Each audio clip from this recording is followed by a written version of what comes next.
Well, good morning to those who are joining from Europe, and good afternoon to those who are joining us from Asia. And thank you all for joining us for this UNFIF virtual roundtable on China's economic policy blueprint, which forms part of a series of ours, which is looking at the longer term implications for the world economy and financial markets.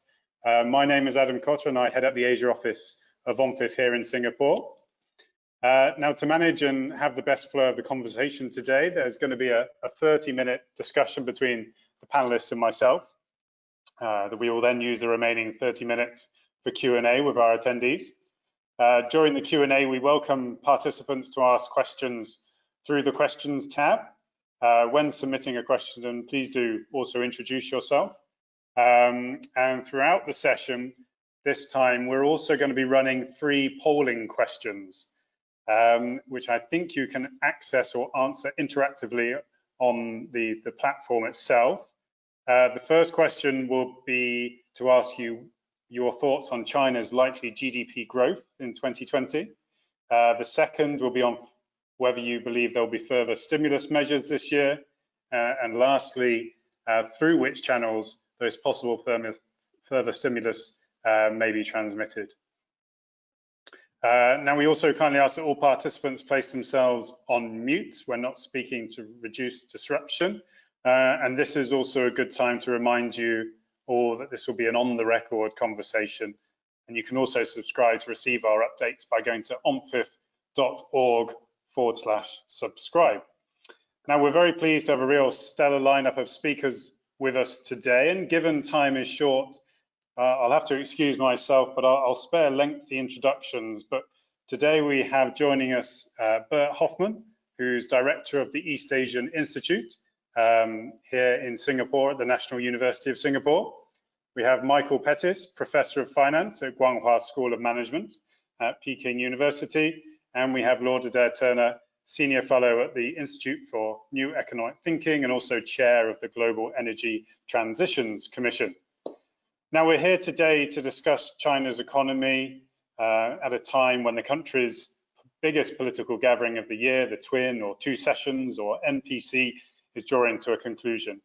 Now, China's economy is under pressure from the coronavirus and also greater Sino-US strategic confrontation has gone into a new period of high risks. So it's a particularly significant time for Beijing policymakers as they decide how much Beijing should spend and the stimulus's impact on China's long-term stability and growth for the country.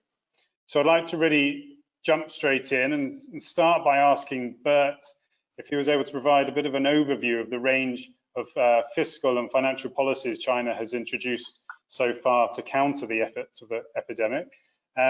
Or is it just more of a case that China is simply waiting for global demand to rebound?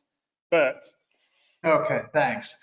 Well, though they're not waiting, they have made their moves in the past week, if you want. But the biggest news was actually the dog that didn't bark, namely a GDP target. It wasn't there. Since '92, China has published GDP growth targets. This year, it is not there. And it was emphasized by the Prime Minister that we're not going to do that. That was probably a wise choice because it's so hard to now predict the future in a totally unprecedented situation. First quarter was pretty bad, 6.8% decline year-on-year in GDP. Recovery second quarter is still quite shaky. So they decided not to go with a target. But implicitly in the budget numbers, you see something of a target, somewhere between 2 and 3% growth this year. To get there, they do provide quite a bit of fiscal support. It's not as big as some of the OECD countries. China's fiscal deficit is about, well, if you compare a comparable deficit with what we can understand, 10.5% of GDP compared to 5.5% last year. So a 5 percentage point of GDP increase. Pretty significant, not the dramatic numbers that we've seen in the US, the 15% or in Germany. So it is less than other countries are doing, if you want. But two provisos for that. One is, well, China is actually hit less than other countries by the coronavirus. They did, after after fumbling the first month, afterwards they did the right thing and they seem to be coming out quite all right. The constraint is now largely external demand. There's some domestic demand issues as well, short-term and long-term, we can discuss that, but it's largely external demand that is now constraining it. The second is that a lot of the stimulus will not come from the fiscal side, but probably from the monetary side. And the Prime Minister said a very Chinese thing, we're going to be very prudent, but more flexible. And really, the way we sort of see it is that they're looking at a total social credit, a total credit increase of about 13–14%, which is quite significant given nominal growth, which will be in the order of 5.5%. So quite a loose monetary policy that will also help the stimulus. The structural reforms as well, but the stimulus, if you want, is of two kinds, and that is quite interesting. Yes, there's infrastructure stimulus, and it's largely left to local governments. There is a 3.75 trillion, almost 4% of GDP allocation of special bonds to local governments to finance infrastructure, with emphasis on new infrastructure, quite interestingly so. We can talk about what exactly that is. But second, also support for people that fell through the cracks. I don't think it's enough, but the big target, rather than GDP, has been employment, it has been poverty reduction, it has been taking care of people and stability. For that, the government has allocated an additional 1 trillion that the government will issue special bonds for it, will give them a handout to local governments. Official unemployment is now actually below 6%, but official unemployment doesn't say much in China because they don't count the migrants, and we really don't know how high unemployment is. Some say there's another 50 million migrants that haven't found employment since, and that would mean that real unemployment is more like 13–14% of the labor force rather than the announced below 6. In any case, the government does try to bring some stimulus measures by means of enhancing the social safety net. Not sure whether that is enough, but they try to do not just infrastructure, but also safety net. So also a little bit, if you want, targeted consumption and rebalancing. So Bert, on the infrastructure spending, this is obviously going to be seen by a lot of, or many local governments as really a golden opportunity to realize some of their ambitions in terms of infrastructure investment. Could this also, I suppose, fan concerns that China is repeating some mistakes that it made in 2008? Well, look, I think one reason why the stimulus, however you count it, is not as big as 2008, 2009 was exactly that. I mean, basically, it was announced in 2008, 4 trillion. At that point, it was 12% of GDP over 2 years, but it really got out of control, and it became a free-for-all stimulus that lasted 4 or 5 years, and a lot of bad things happened. Well, some good things happened, but a lot of bad things happened as well, including corruption, including misallocation, quite a bit of waste. So I think up until really a week before the National People's Congress, both the finance ministry and the People's Bank, they were quite reluctant to actually give big numbers to say, well, we're going to give big stimulus. Only the final week or so they started becoming a bit more looser. Nevertheless, this is not as big. Second, the local governments will be quite constrained because they're losing a lot of revenues. And they have already lost revenues last year. This year, revenues are they're declining with 10–15% on a yearly basis. So they're going to be constrained in implementing the infrastructure program. There's one proviso though, and that is something, there seems to be more activities of the famous or infamous local government financing vehicles. That we thought that they were dead, but they're not dead. They've been resting for a while. You now see the bond issue by those local government financing vehicles coming up. And I think the first quarter was about 1 trillion total, which is a lot more than before. So that may give additional boost to this infrastructure financing.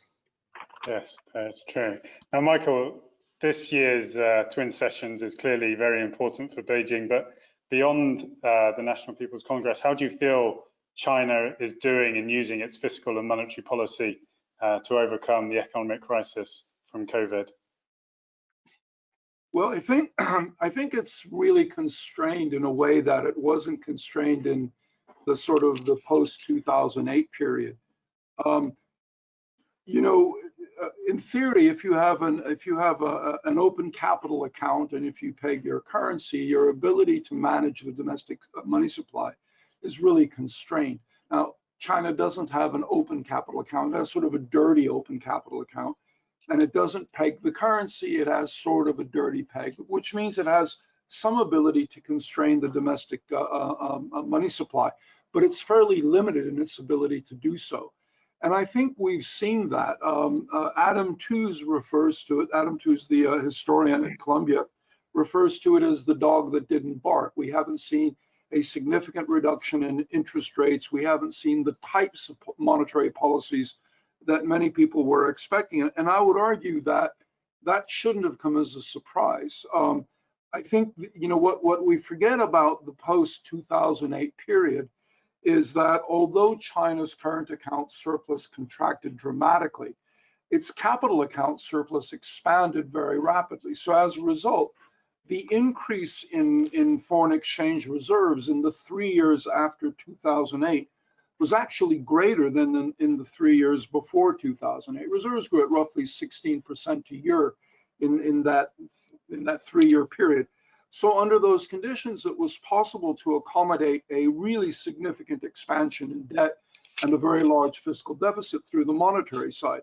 But I would argue that Beijing no longer has that sort of monetary room to do so, which is why they've surprised us, I would argue, on the cautious side.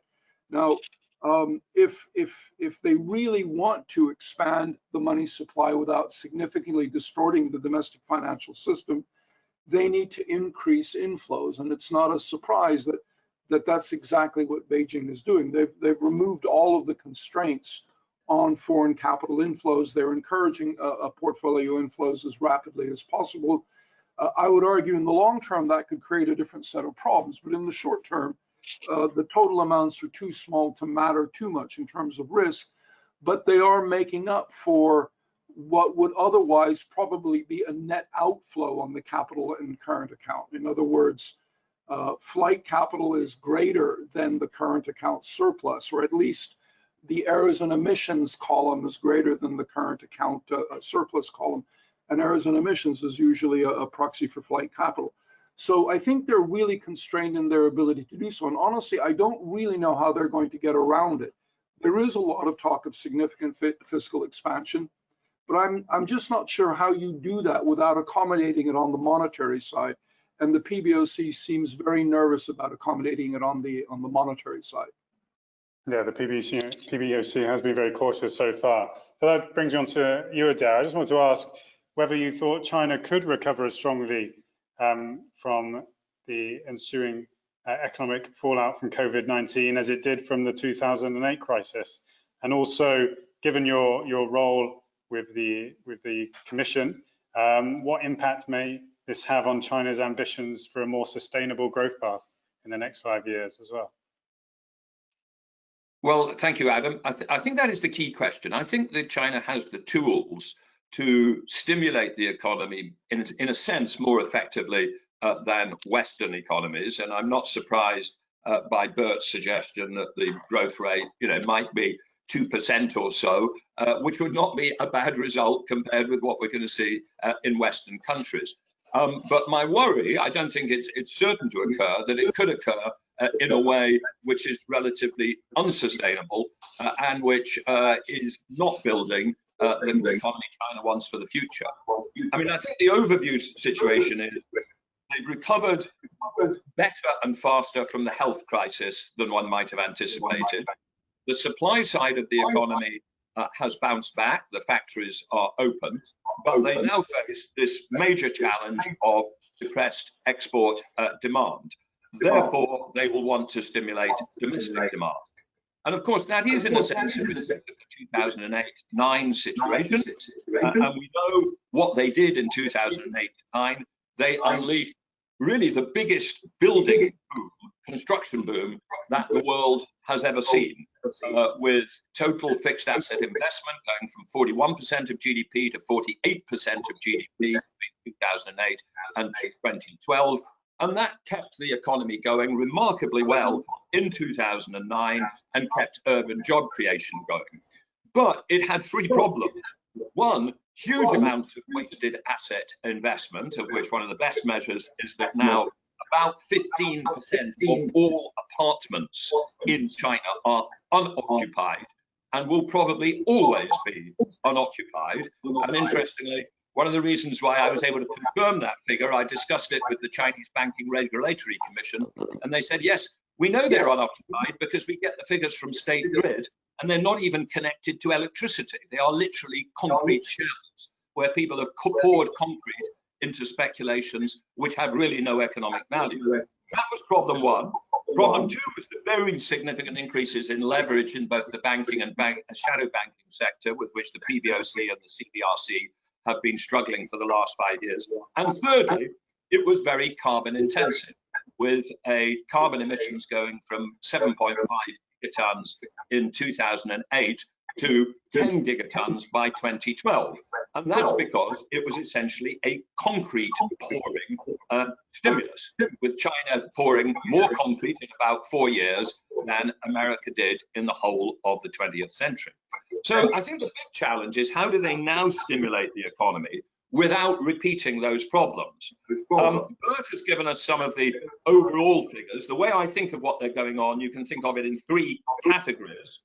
There is the formal national government fiscal stimulus, taking the formally declared fiscal deficit from 2.8 to 3.6% of GDP. There's another $1 trillion of special purpose bonds at the national level for COVID recovery. There's an increase in the local government special purpose bonds from 1.6 to 3.75 trillion RMB. Just remember, the great news at the moment is that China's GDP is about exactly 100 trillion. So it makes life easy. If it's 3.75 trillion, that's 3.75% of GDP. And there's also a significant return, as Bert has already mentioned, to credit expansion. We've already seen that growing at about 20% in March. And that again was referred to by Premier Li as a delay. So altogether, and Bert was suggesting, this amounts to, if you do it on an equivalent basis, sort of 12% of GDP deficit. That feels order of magnitude right. So the crucial question is, how are they going to spend? On what will this investment stimulus occur?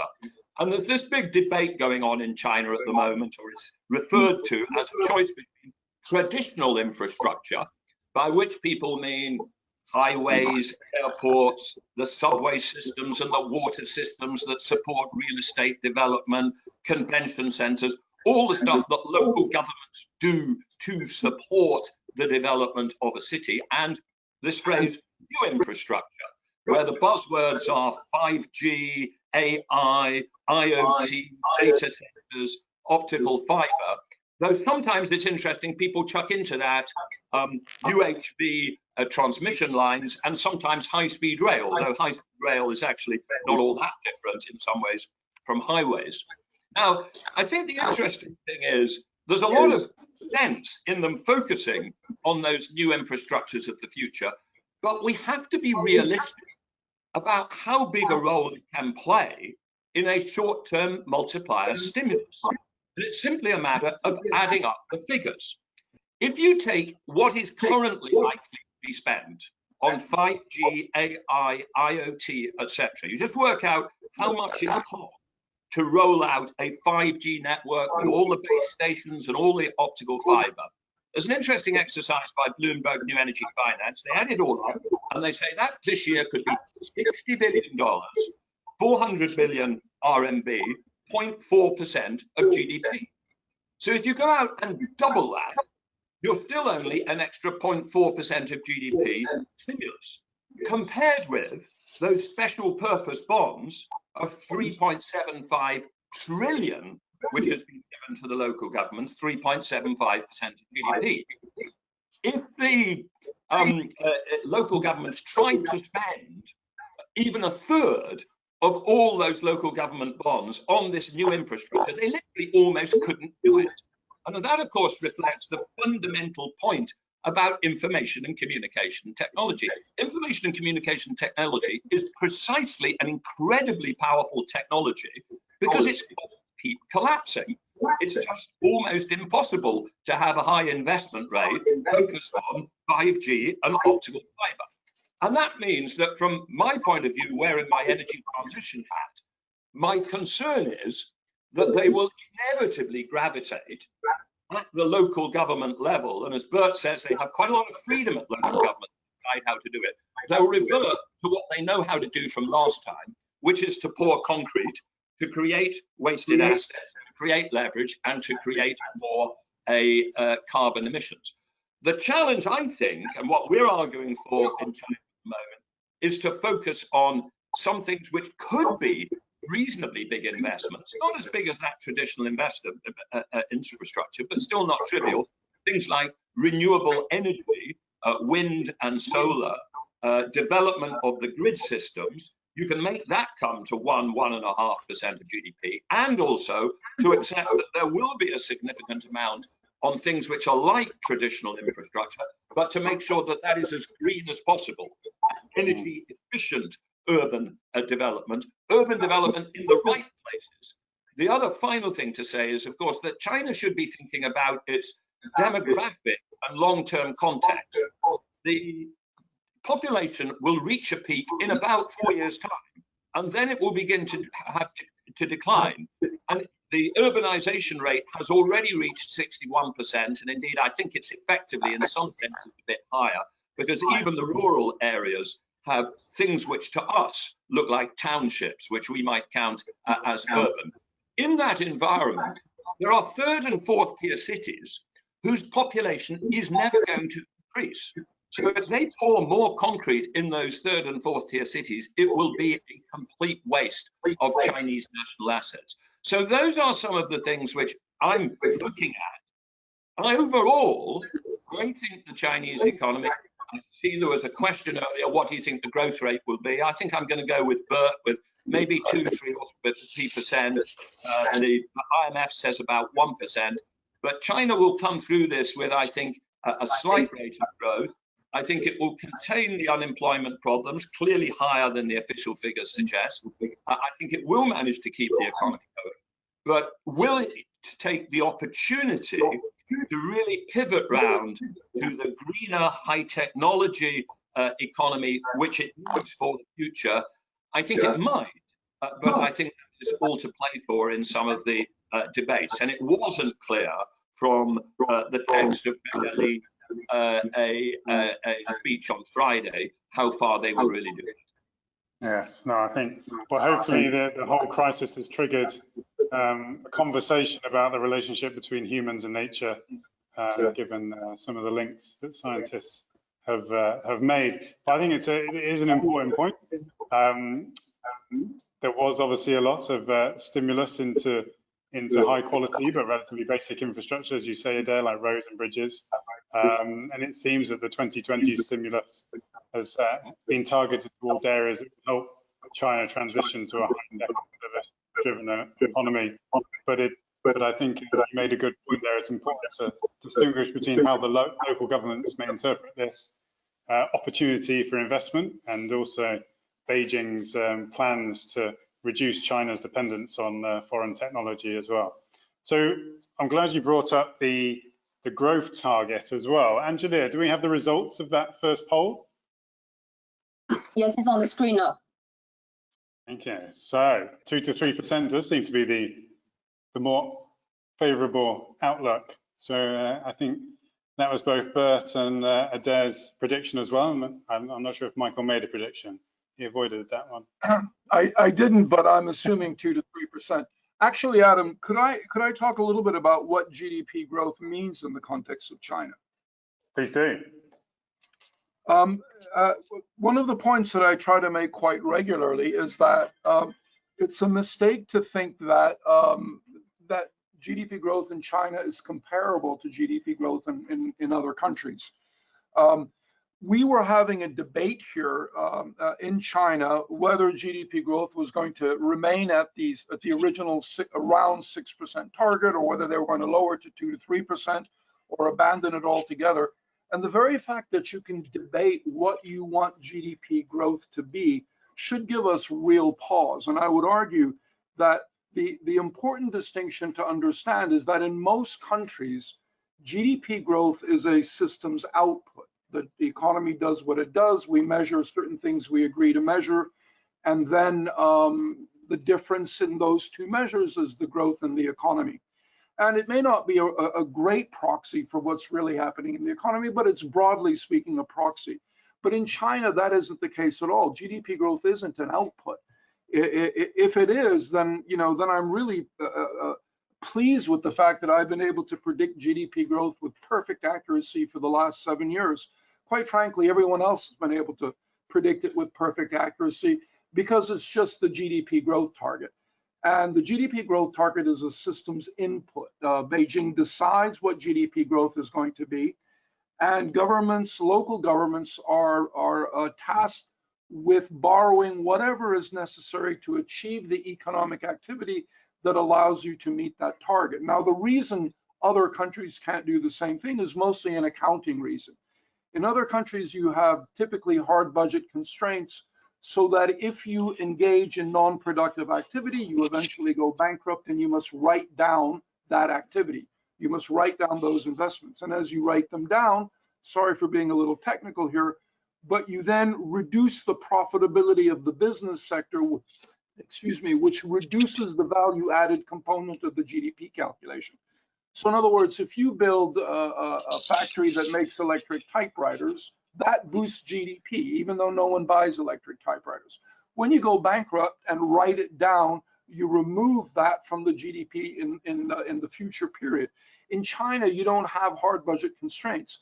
So you're able to engage in all of this activity and achieve basically any GDP growth number you want.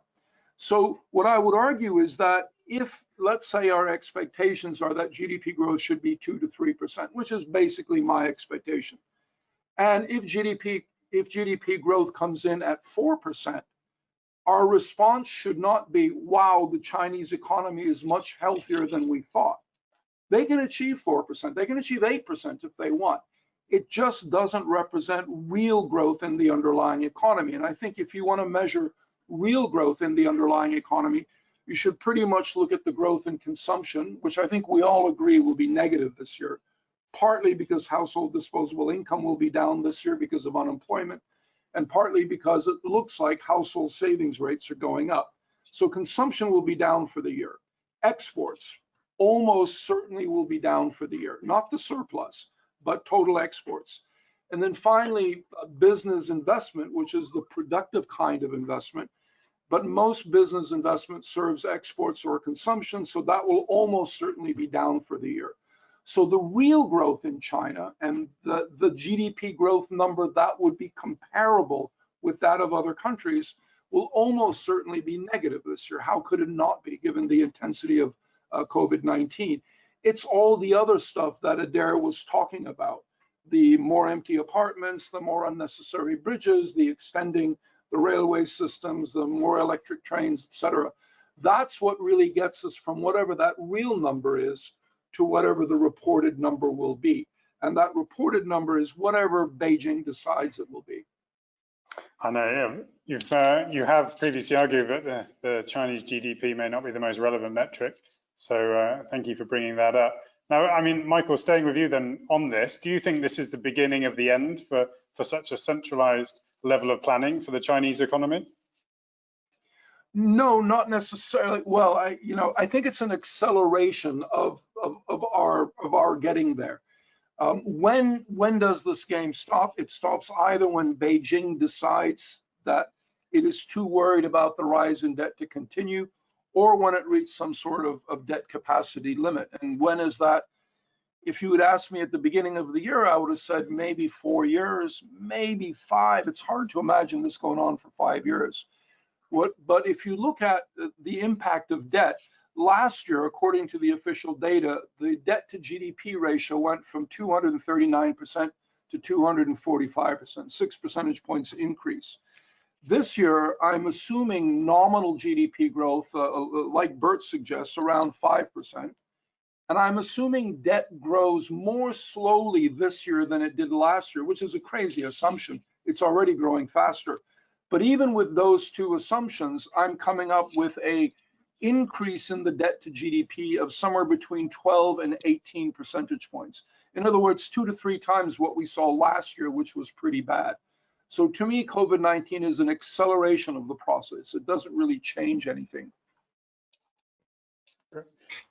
Now, Bert, I just want to go back to you. We've discussed about how China may spend its fiscal stimulus, but it seems that an increasingly isolated China is using this also as an opportunity to rebalance its growth strategy. And there seems to be a tendency towards more inward-looking policies, such as the Go West blueprint, rather than building more ports, as it were, around the coastal areas. Is this a greater sort of decoupling of China from the global economy? Well, I think that's a little bit too early to tell, but of course the noise coming from Washington does give pause to China's growth, and in a way the export orientation is already, that's something of the past, and it's been reducing already. A lot of people still see China as being very export dependent. Well, that's before the global financial crisis. Export to GDP is now 18%. In value added terms, it's probably more in the order of 12% of GDP. It's not trivial, but it's not most of the economy. Of course, the technological ties are much more complex, but in terms of raw GDP numbers, export is not the biggest number, and domestic demand is the big picture. Now, hooking onto both Adair and Michael, I mean, I'm a bit more optimistic actually on that infrastructure investment. First, the new infrastructure doesn't come falling from the sky. This was a theme that sort of in the run-up to the 14th five-year plan started to emerge, and it was decided that in December, before COVID started to happen, that this was going to be a big theme in the new five-year plan. And and what that means is then local governments start rustling up a bunch of investment that would sort of fit that pattern. In March, there was a research report of sort of how much could that be, and it's actually a bit more than what Adair suggested. And I'm not saying that's going to happen, but this CCID came up with a number of 16 trillion over 5 years. So that's significantly more. And the good thing is that they've been thinking about what that would be since December, and in preparation of the 14th five-year plan. But second, and that's where maybe I'm too optimistic, but I do see a switch from this let's just do infrastructure investment to let's find vulnerable people, let's get more money out for the poor, let's get more money out for people that are unemployed and fall through the normal unemployment cracks. And that shows that there's a different kind of stimulus, if you want, with hopefully a bit less waste. I'm getting a lot of feedback. I think if Michael and Adair can close that mic if they don't speak, because that would probably solve the issue. Okay. Yes, thank you, Bert. I'm not sure how to do it. There's a little window with a microphone which is green, and then you have to put it on red. I can give you technical assistance from Singapore. And Julia, can you? Oh, there we go. Hold on. Thank you. Is that better? Yeah, very good. Thanks, Bert. So, Adair, you touched upon it a bit earlier. I mean, I want to go back to how China works, really. I mean, the socialist market economy it does have a highly efficient policy transmission mechanism to deal with these shocks rather quite effectively. Do you think that China, because of its mixed planning and market system, has a greater degree of freedom to manage its recovery? And could China, with visionary leadership, emerge from all of this, relatively speaking, better off? I think the answer is basically yes, but it depends on the quality of the decisions made. If I can just pick up Michael's point earlier, GDP means something different in China but also debt means something different in China. And I think this is important to be clear. What are the constraints on Chinese policy? This is not debt to the rest of the world, nor is it debt, broadly speaking, within an entirely market system of debt. A lot of this debt is debt from local governments to state-owned banks. And at the end of the day, if you want to just remove any budget constraints, you can always roll over debt. You can write off debt rather than writing off the assets, which Michael talked about, and you can recapitalize your banks, and you can simply roll forward. Now, that seems like a sort of relentless money machine, and of course it is, but where is the constraint? The constraint is that if credit as a percent of GDP on the balance sheets of the banks and the shadow banks is going up to 250 to 300%, somewhere there is a counterpart on the liability, and that is either money or other categories of somewhat money-like financial assets. And as those accumulate, the question is, do people try and spend them on current goods and services in ways that create inflation? Or are they simply willing to hold them as money balances, even though they give a very low rate of return in an environment where, as Michael says, what they don't have the option of is taking it out of the country in an unlimited fashion? Now, Michael may be absolutely right that at the end of the day, this creates a constraint, but it's a self-imposed constraint. It's the PBOC and the CBRC and the authorities saying, if we go on with this debt expansion, the only way out eventually will be significant inflation when these money balances get spent. Therefore, we want to call a halt to it. But let's be clear, in mechanical terms, they don't need to call a halt for it. They can keep extending debt and then either rolling over that debt and pretending that it's there, even though the assets aren't good assets, or they can write off that debt and recapitalize. All of that is possible. So where are the real constraints? They come over on the real side of the economy, and they go back to wasted assets. And I think the crucial thing one has to understand is that China is growing in fundamental real terms, and it's growing very fast. I agree with Michael that at any one time, in a sense, its GDP is not as big as it looks, because quite a lot of it is wasted concrete pouring on unneeded assets. But the way to think about it is, if China invests 45% of GDP, and if a quarter of that is a complete waste, but the other 3/4 is good investment that creates a high technology, efficient, productive machine for the future, it will grow faster in real terms, in real underlying terms, than a Western economy only investing 15% of GDP. So at one level, the crucial question is not, is some of the investment wasted? That is an undoubted fact. It's how much of the investment is good investment. And I think enough of the investment is good investment that they will drive forward the economy. It's very interesting what Bert says about just how big that new infrastructure would be, and I'm going to come back to Bert and see if he can give me that particular paper that he mentioned, because I'd love to look at that. But overall, my answer to your question, Adam, is I think China has, in this mixed socialist market economy, the ability to do a strategic focus on having a high investment rate. And as long as they make sure, and so far they have had ways to make sure, that enough of that is invested in things which really build productive capacity for the future, then yes, they will come through this continuing to grow.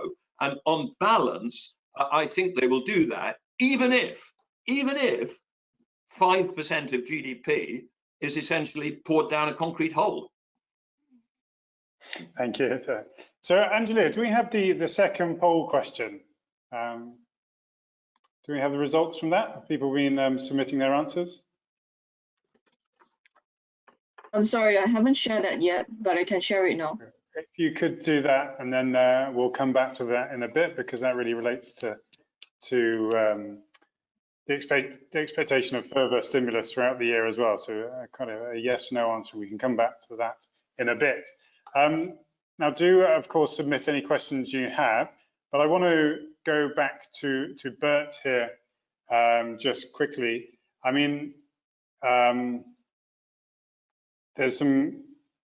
we had some discussions about Beijing obviously looking to rebalance its growth strategy, and there'll be more inward investment.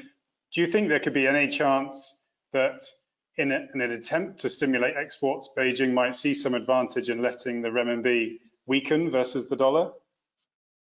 I don't think that's going to be a central strategy, frankly. The repercussions of that would be bigger than gaining a little bit on the competitiveness side, and also the way China's exports works now as being sort of the linchpin of global or regional value change. The RMB value doesn't really matter that much for export, so I don't see that much happening. What I do, and sorry to make a switch, but what I do think is quite important are the structural reforms that also the Premier referred to, but have also been discussed in the month in the run-up to the National People's Congress. And there were basically two reform documents, and one was a reform document discussing factor market reforms, and the other one was a broader, basically document called something like accelerating reforms. Now, interesting enough, I mean, the reforms in there, and Michael will probably, I don't see him at the moment on the screen, but I'm sure he's smiling.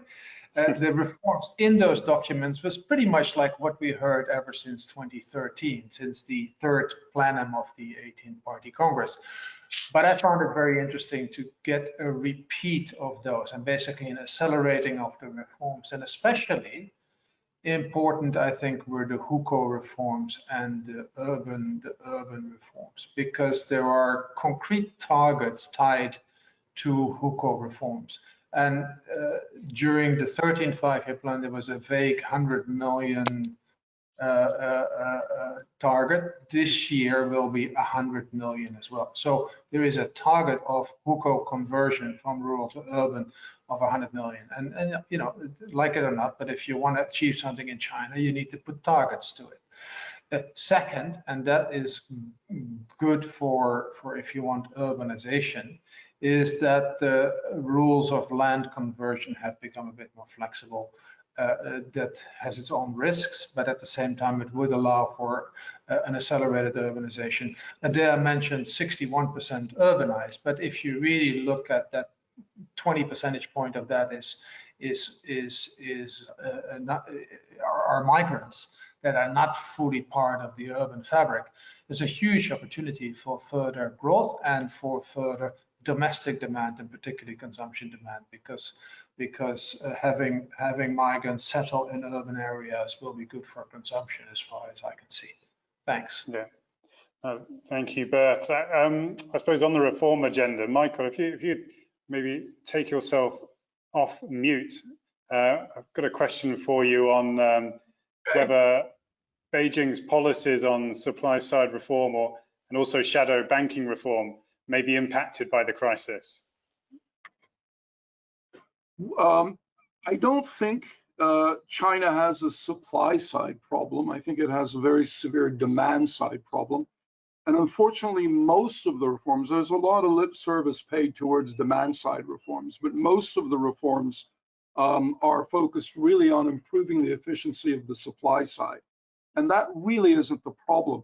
In fact, some of the things that Bert were discussing, hukou reform, I think those are much more important reforms. Although I also think, and I'm sure Bert would agree, that everyone's known for years that there has to be hukou reform, and the reason there really hasn't is because it's politically very, very difficult to do.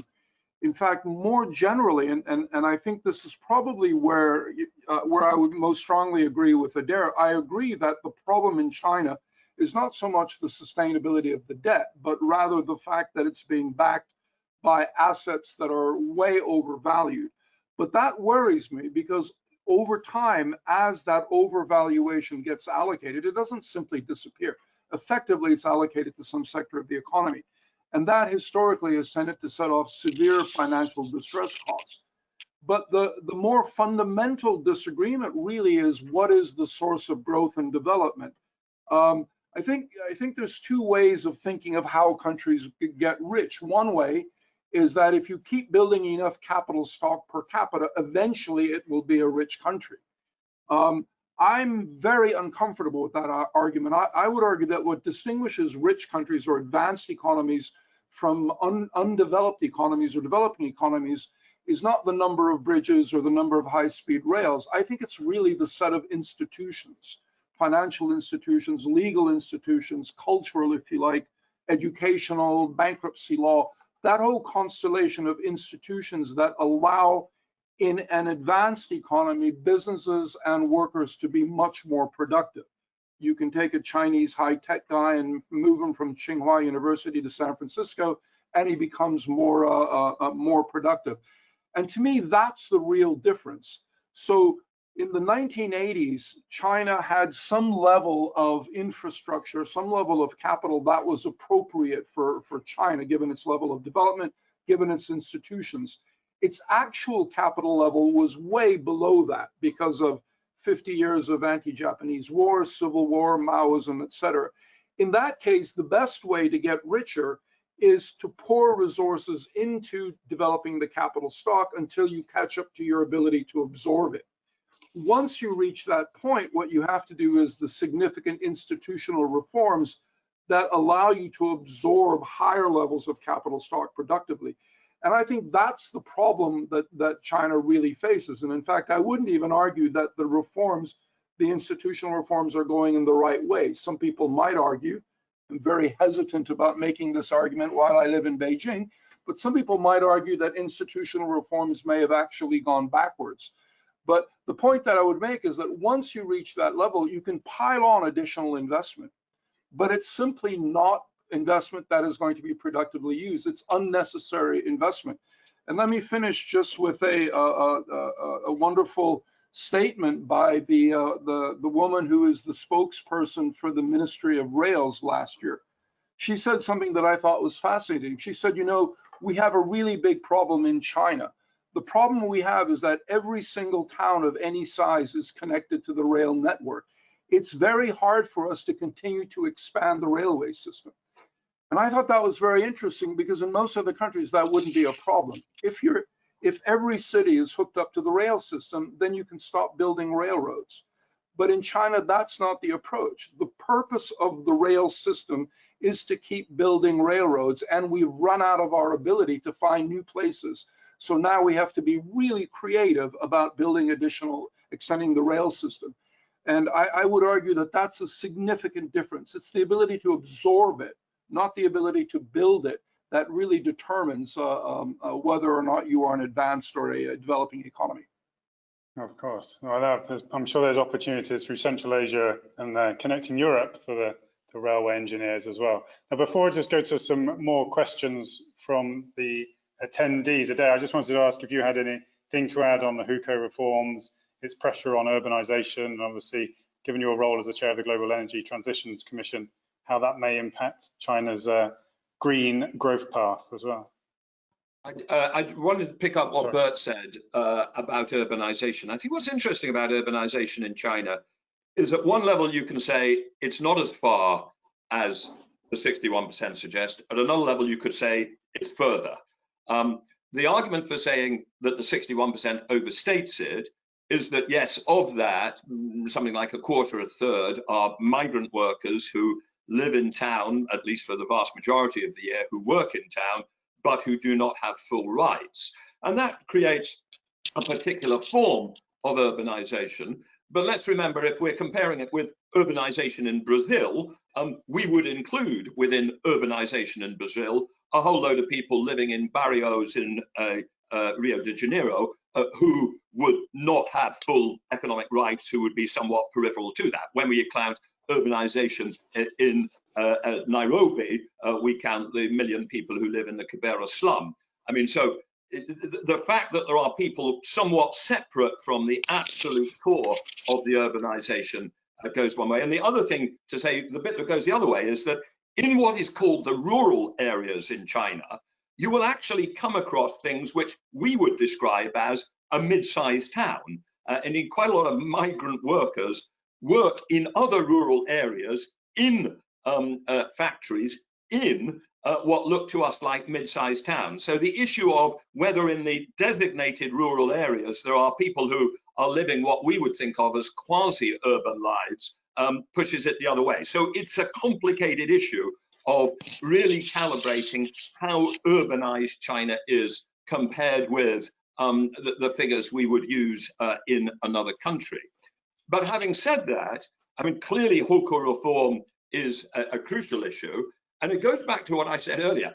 If they really got rid of the hukou constraints and had free movement of people, there would be a significant move of people towards the most dynamic cities, the coastal cities, the big clusters like Greater Bay Area, Beijing, Tianjin area, and other dynamic cities. And there would be a significant move away from some of the third and fourth tier cities. So I think, I mean, it is the direction they should go, but if they went for really complete hukou reform, and so far they are much more cautious about that, I think they would end up with a bigger challenge of how do they switch off the physical asset construction in third and fourth tier cities, which are going to have a declining population in future. I think the crucial thing from a green point of view, from an energy transition point of view, and there is a phrase in Premier Li's speech about new models of urbanization, this idea of clusters, of highly interconnected clusters of cities with very energy efficient transport links between them. There's something in that which could be an attractive model, but if you invest behind that, you also have to find a way of stopping the investment in some of the third and fourth tier cities. So I think there are some very complex issues. The final thing to say on the green agenda, and I mentioned it earlier, what is intriguing is that when you look at Premier Li's speech and when you look at these discussions of what is infrastructure, is it highways or is it 5G? There is amazingly little focus onto what to me is one of the most important bits of infrastructure for the future of China, which is building a massively bigger and totally green electricity system. The future of high productive economies and zero carbon economies is one in which we electrify as much of the economy as possible. We think that Chinese electricity demand over 30 years should and will grow from 6,500 terawatt hours to 15,000 terawatt hours. All of that needs to be green. And what I would like to see China doing is applying a bit of that approach that Michael described to railways, where I absolutely agree they don't need more of, and switching that round and saying, actually, building renewable energy and nuclear and hydro, that is a strategic objective. That is something where we can build with absolute confidence that we will need it in the future. And what is interesting in China is you often get almost an arbitrary willingness to take a highly non-commercial, incredibly strategic, potentially involving wasted investment approach to one area like high-speed rail, while simultaneously applying a sort of cost minimization, got to be cautious, mustn't waste any money approach, which I think is what they're doing in renewable energy at the moment. Thank you, Adair. Now, we've got a few questions here from our attendees, and we can't have a discussion about China without mentioning Hong Kong. Now, Adair, given your previous role at the Financial Services Authority, I might pose this question to you, but Bert and Michael always, please also feel free to chime in. Now, the question is, if the US fails to certify Hong Kong as being autonomous and withdraws its special trade status, what would be the impact on China, do you think? Well, I think the answer is there's a bigger impact on Hong Kong than on China. I think the crucial strategic thing to say is that, leaving aside whatever you think of the merits of the Hong Kong situation, we now have, and I think somebody mentioned it earlier, a real issue of strategic competition between China and the US. And in China, and you will find this whenever you go around China, the interpretation is that everything that US is doing now is an attempt to, quote, keep China down and to stop it becoming a rich country. And I've come across that from many people, and it's overtly said, this is what they're trying to do, and we're going to resist it. I think on the whole, they will be able to resist it effectively. I think if the US had said 30 years ago, we're not going to allow any of our companies to invest in China, we don't want that opportunity, because we know that whenever you invest in another country, you achieve transfer of technology and know-how and understanding, and we don't want that. I think if they'd done it 30 years ago, they could have materially slowed China's advance. But actually, at the time, US policy was exactly the opposite way around. It was, please open up, don't have horrible constraints on us being able to invest there. We must be allowed open access to invest in your country.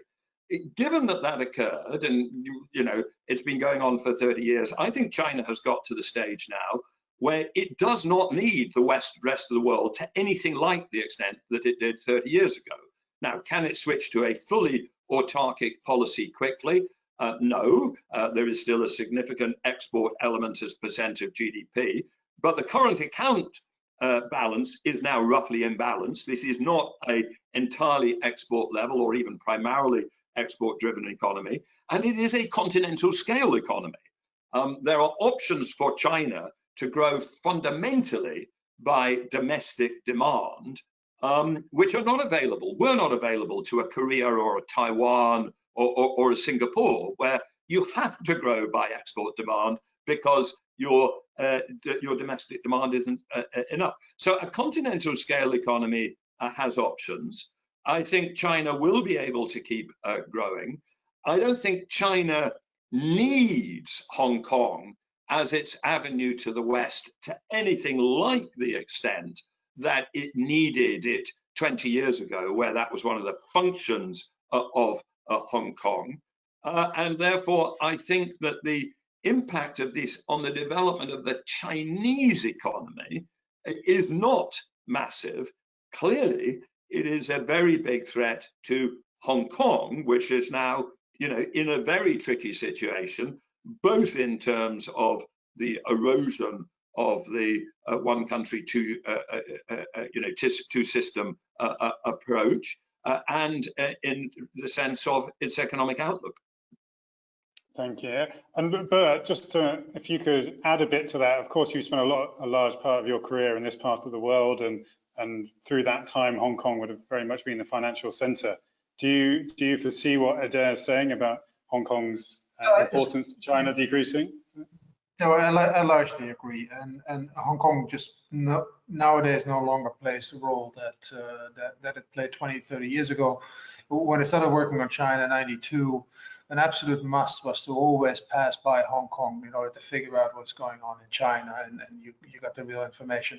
That function is almost gone. It's become much more mainland than sort of the bridge that it used to be. But with that, I also am maybe a bit less pessimistic than Adair on the Hong Kong future. If the US will cut off Hong Kong, which still remains to be seen. I mean, all that Pompeo has done is for now that they no longer have a special status. But what exactly it means, we don't know yet. And we already seen US companies lobbying on the day itself, saying, "Oh, but please don't change anything, President Trump," because it's now in President Trump's hands what to do. So it's important for some US companies that are based there. But the mainstay of the economy has changed. It's far more mainland oriented.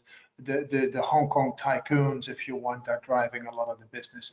They are very keen to keep their ties with Hong Kong, with the mainland, very, very solid, and that's more important than the ties with the US or for others for that matter.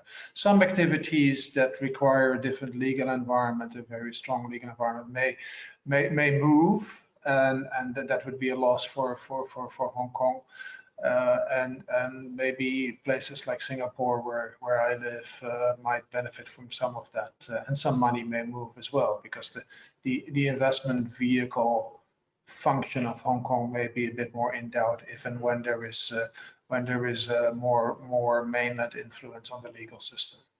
Okay, thank you, Bert. Now, I know we've just come up to our allotted time, but I just want to end with one more question and talking about China's debt. And of course, we've discussed that corporate bond problems could resurface. And of course, the country also risks local government debt surging as the country tries to spur growth. But we've got a question here from one of our attendees about corporate bond defaults and non-performing loans. Are they likely to rise markedly this year? And if so, which sectors might be most vulnerable? And is this containable? And what could the wider effects be on the economy? Perhaps I could pose that to Michael. I actually think I have the numbers, but I think corporate bond defaults so far this year are much lower than expected. And I think that probably reflects the very different nature of debt with China. Dare pointed out, and he's absolutely right, that debt works differently in China. I wouldn't dismiss it to quite the same extent, but I certainly think that the amount of defaults that we have in China is pretty much a policy decision, because much of the lending goes either through the banks or through other entities over which the regulators have significant control. So we don't really get chaotic defaults in China. In fact, we almost never get real defaults in China. This is one of the few countries in the world where a borrower can default, and yet you have trouble finding out which one of the creditors actually lost money. As long as the banking system in China is largely closed, and it is still largely closed, foreigners play a very, very small role. And as long as the regulators have a high degree of credibility, and they do have a high degree of credibility, China is different in the sense that defaults in banking crises and financial crises, et cetera, they're not the consequence of insolvency or excessive amounts of debt. They're really the consequence, in my opinion, of mismatched balance sheets, significantly mismatched and inverted balance sheets, where you have a liquidity problem that makes it difficult to roll over liabilities, and then you run into all of the problems that we know about. But in China, that doesn't have to happen. As long as the banking system remains closed and the regulators credible, they can restructure liabilities at will. So what looks on paper like a banking system really ripe for crisis with horribly mismatched balance sheets, in fact isn't, because the liabilities can all be restructured without too much trouble on the part of the regulators. And so basically we don't really, and we won't really see a lot of defaults within the Chinese banking system, subject to those two conditions: as long as the regulators are credible, and as long as the banking system is largely closed. But I got very small mute/unmute buttons in this software. We should send in some improvement recommendations. We will. It's an occupational hazard, of course, now, isn't it, this mute button? Sorry, just Bert and Adair, if you had anything to add onto the debt issue and the default. Well, so I'll make a final point, because I thought the previous discussion between Adair and Michael was very interesting, because I think the crux is in the end the productivity of spending. And I agree that China actually hasn't done so well. I mean, yes, it has wasted money, whether it's 5% of GDP or 10% of GDP, it doesn't really matter. But going forward, it does matter a lot more, because with an aging population, with a declining labor force, that it won't be 45% of GDP that you save. It will gradually come down, and will gradually come down to 40, to 35, to 30. And then at some point that has to be productive. And if you can't make that switch, and as Michael said, if you can't build the institutions that will make you a lot more productive, A, in investment, but B, also in investing in other types of assets, then you run out of steam, and then you can't make the promise. Then the moderately prosperous society will stay moderately prosperous and will never be the rich society. And I think that's the key challenge of China. No matter how much exactly has been wasted in the past, and then once you get those institutions right, then cleaning up the balance sheets is an accounting entry. But China needs to work on those institutions. Thanks. Well, no, it's nice to end on a more optimistic summary, so thank you, Bert. Now, we'll just end there. I know we've really gone over time, so apologies for that, but thank you for staying with us. We asked the question through which channels further stimulus is going to primarily be transmitted, and obviously, I think 70% of respondents said fiscal and 30% said monetary. So a bit of a disparity there, but quite interesting numbers. Now, I want to thank our speakers again for joining us this morning, for Adair this morning, and this afternoon for Michael and Bert. I thank you all for the questions as well from our attendees, and I do hope you found this session productive. Of course, you can find out our upcoming sessions on our website, and please do subscribe for that. But with that in mind, I would just like to say a big thank you to all of you once again, and wherever you are in the world, please stay safe.